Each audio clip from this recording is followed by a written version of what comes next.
Então, muito bem, como sempre, tentando ser breve, tentando ser útil, tentando ser prático, tentando ser inteligente. Então, a questão é a seguinte.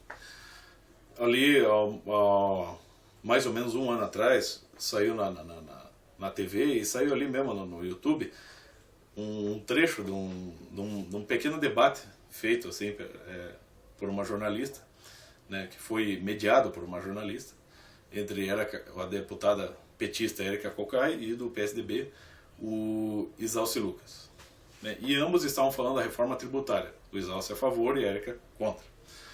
Tá, daí a questão é a seguinte, pelo discurso de ambos, por exemplo, o do Isalci, um discurso, vamos dizer assim, perfeitamente técnico e racional, e o da Érica totalmente sentimental, né? Embora ela tenha inserido alguns dados técnicos no discurso dela, o que ela enfatizou foi toda aquela emoção, todo aquele drama, né?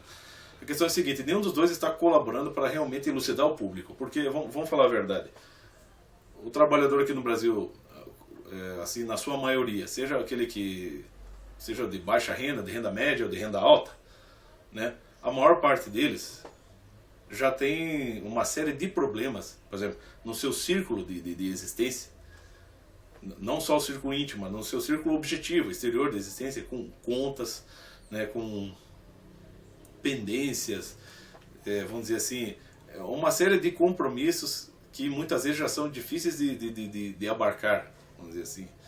Né? As pessoas têm, não só têm uma série de necessidades a tratar nas suas vidas, como as pessoas ainda criam mais necessidades ainda das quais elas têm que dar conta.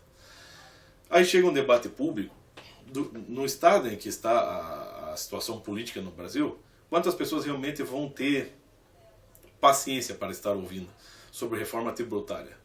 E outra, dado que o brasileiro atualmente não é muito afeito a leituras, nem muito afeito a se esforçar na compreensão da situação, sendo que muitas vezes a própria situação da sua vida já é quase incompreensível em muitos pontos, como é que aqueles dois podem estar contribuindo para um debate realmente, que realmente seja, vá a favor da inteligência da população?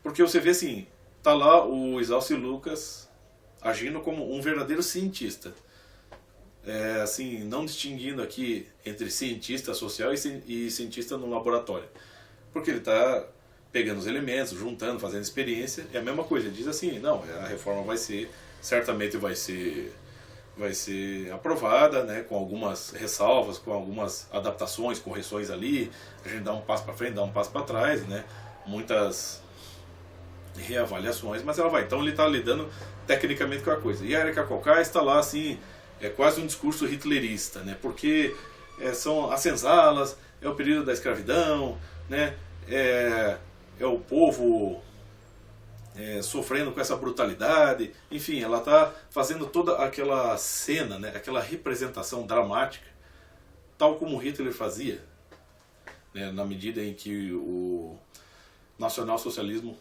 se intensificava na Alemanha como partido. Né. Então Hitler estava defendendo uma minoria.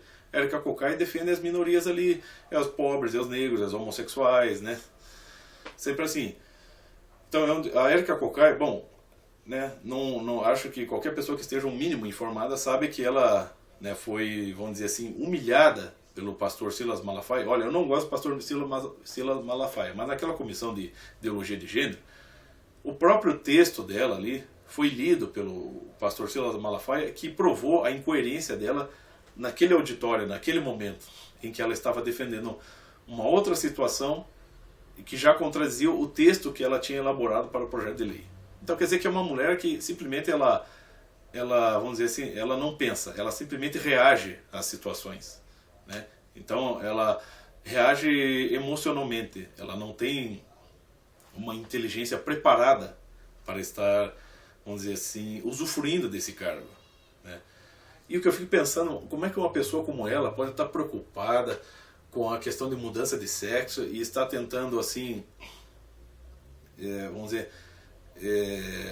empenhar os esforços dela para que fique claro na lei que a criança, vamos dizer, tem direitos superiores, ou seja, que uma criança de 12 anos possa decidir mudar de sexo, sendo que um adolescente de 16 anos, vagabundo, filho da puta, que mata uma pessoa, né, numa tentativa de assalto, não pode responder por si, né? Então como é que essa mulher pode estar preocupada com isso, né? Num país onde crianças estão sendo assassinadas nos ventres das suas mães, né?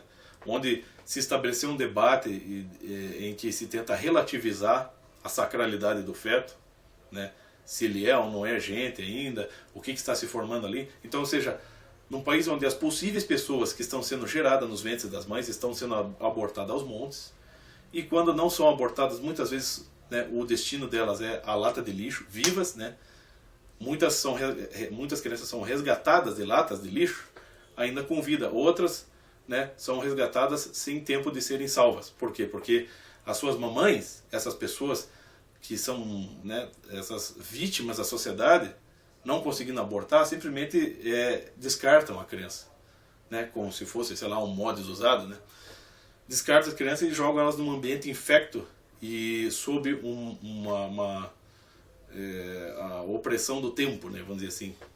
Quer dizer, assim, a desumanização é generalizada, e ela é generalizada muitas vezes, né, por pior que possa parecer, é verdade, dentro da própria Comissão de Direitos Humanos, né, dentro do Congresso, dentro das comissões de ética parlamentares. Então, quer dizer, você tem uma deputada defendendo a desumanização das pessoas em vários sentidos, né? Quando o aborto já não é suficiente para se coisificar as pessoas, como diria Viktor Frankl, então se recorre ao quê? Se recorre à mudança de sexo, né? Essa é uma maneira de destruir a pessoa. Se recorre ao quê? A liberação das drogas. Essa é uma outra maneira de destruir as pessoas. Se recorre ao quê? Não a união estável entre pessoas homossexuais, mas a tentativa de sacralizar a união estável entre pessoas do mesmo sexo, como se estivesse acima da sacralidade da união heterossexual. Isso é outra maneira de destruir. Isso é a promoção da desumanização. E assim você vai criando pessoas que já não vão ser capazes de ter amor ao próximo, mas que vão ter amor apenas às suas convicções, apenas aquilo que as faz bem, né? Apenas aquilo que é bom para elas, e que vão estar trabalhando somente para isso, vão estar lutando somente para isso.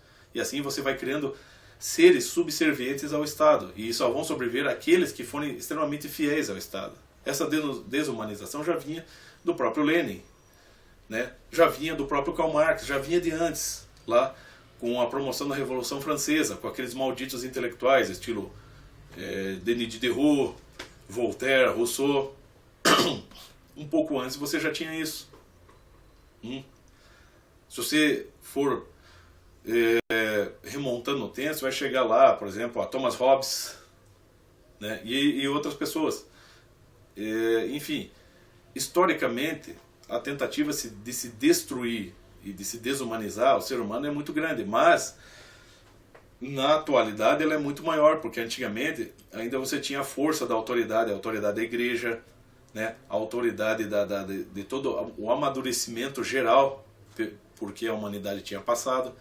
Então isso, sim, de certa forma se impunha e não deixava o mal se instalar, mas o mal continuava se avizinhando e tentando achar uma brecha para entrar.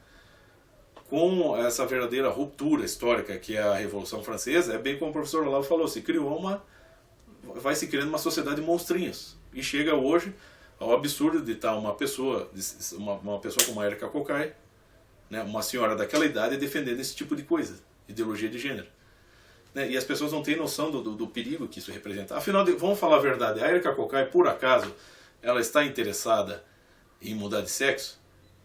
Ela está interessada em que seja assim, sofreu uma operação e seja ali, vamos dizer, acoplada nela uma rola? Ela está interessada em tomar testosterona para ficar machona? Não. Então, resumindo ali, tanto a Erika Kokai quanto a Exalce Lucas, nenhum dos dois está sofrendo diretamente a ação daquilo que eles estão defendendo. Então, por isso que eles tratam o assunto com a maior serenidade e até com a maior indiferença.